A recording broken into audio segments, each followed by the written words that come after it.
Well, friends, I have an update for you. It is long past due, but I thought I would include it anyway because it's still applicable for many of you. uh, As you might recall from previous videos on the channel, or if you're just now looking, I owned a 2017 WRX STI that was unfortunately involved in an accident in November of 2018. it was totaled in December of 2018. But in April of 2019, I received this little notice of class action settlement. And this is actually going to be the content of this video. It's just a real quick follow-up from another video that I did probably back in, I want to say August of 2018, when I still had my STI.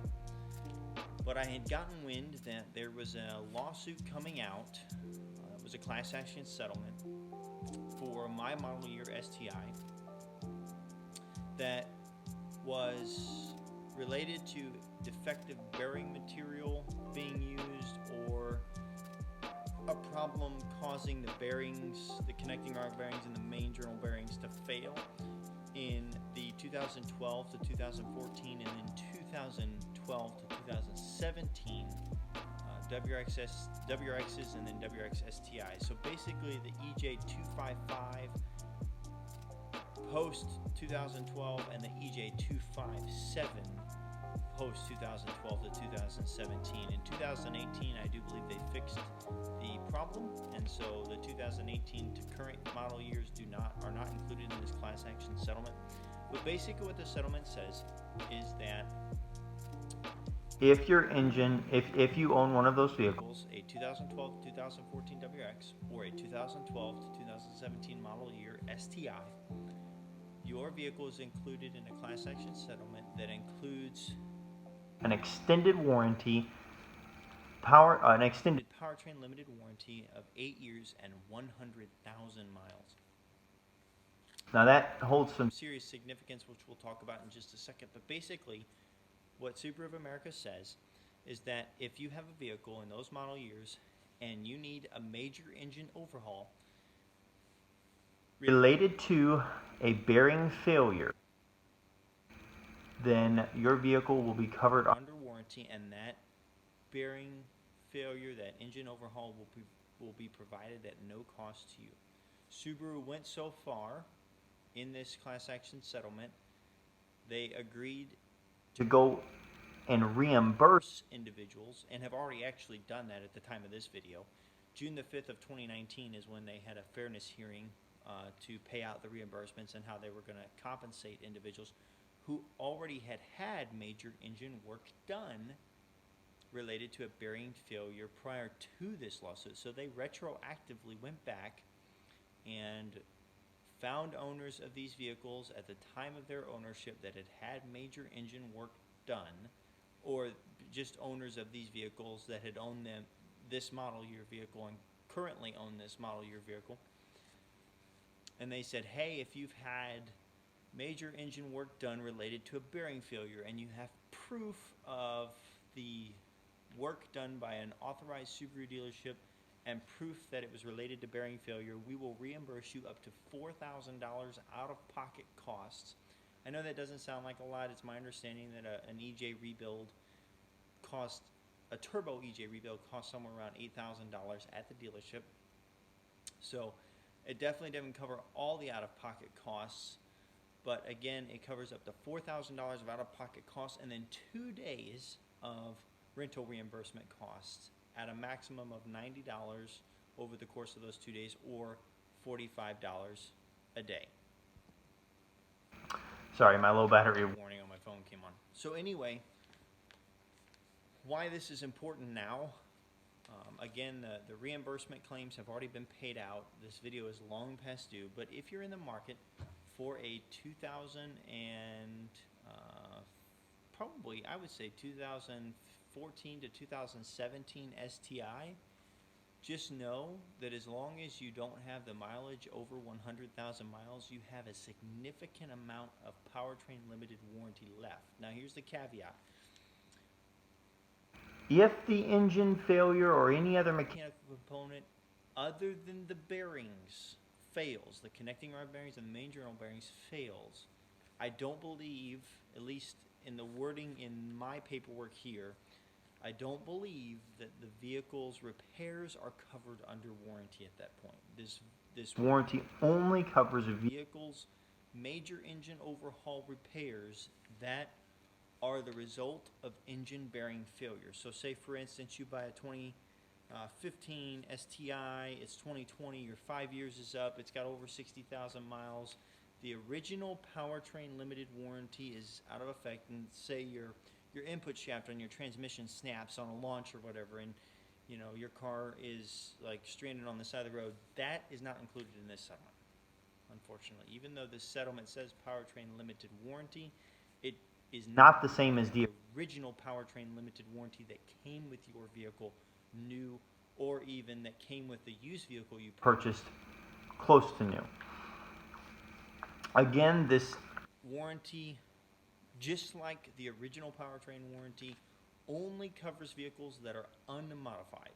So again, I know there's people on forums that have had small modifications, stage 1, stage 2, a tune, just some simple bolt-ons or something like that, to improve reliability.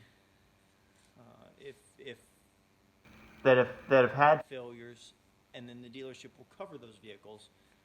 So again, it's at the dealership's discretion as to whether or not they're a mod-friendly dealer or not a mod-friendly dealer. So do keep that in mind. But if the vehicle has been modified in any way, then the warranty explicitly states that that vehicle is excluded from this class action settlement and the warranty that's included as an extended warranty related to this.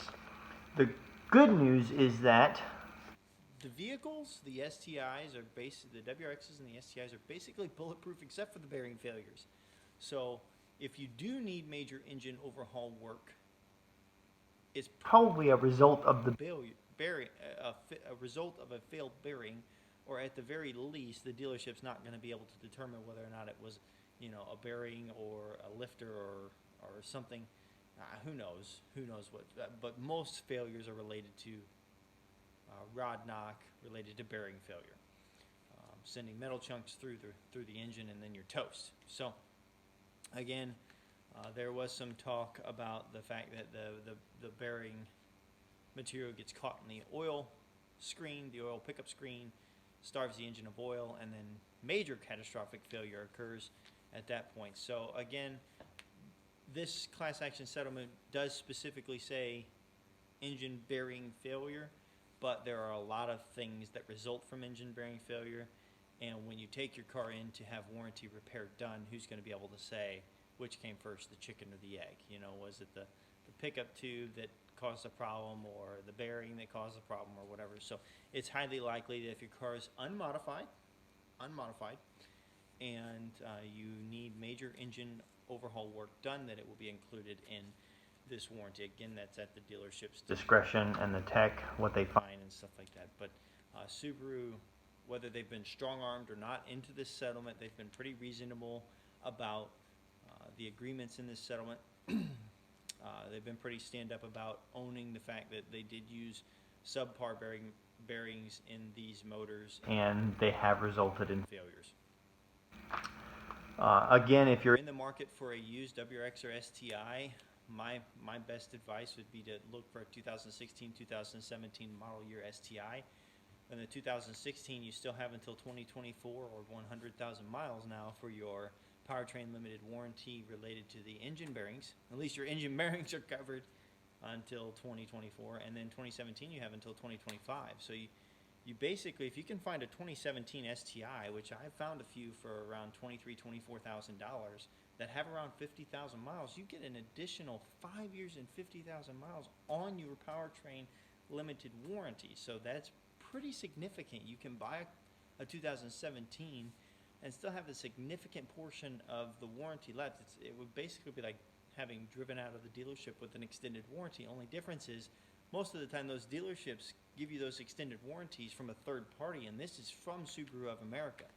So again, just wanted to give you guys a follow-up video, I unfortunately do not own a vehicle included in this class action settlement anymore, but I received the notification, just to give you guys an idea. I purchased my car used, so I was not the original owner.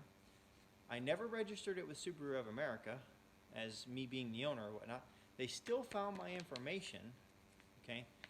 They sent me the settlement details 4 months after my car was totaled and probably sent to a Copar lot or an auction lot or something like that. So I have no doubts that if they found me, they were diligent enough to find previous owners and people who had engine work done and stuff like that. So if you do buy a car, don't be surprised if you get one of these in the mail, or at least if when you call to register your car with Subaru, if you buy a used one, that they notify you of this extended warranty. So it's not something that, you know, Joe Blow dealer is probably going to know about when it comes to, like, I bought mine from a Ford dealership when it was only a year old.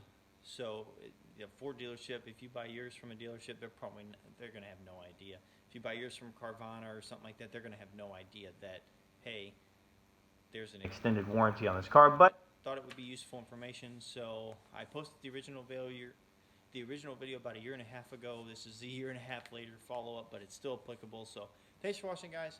Hopefully we can get some more content for you guys in the new year, and have a good time. Hopefully this video was useful to you. Please subscribe, like, do all the fun stuff that YouTubers ask you to do all the time, and we'll be sure to get you some more videos out there. Thanks, guys.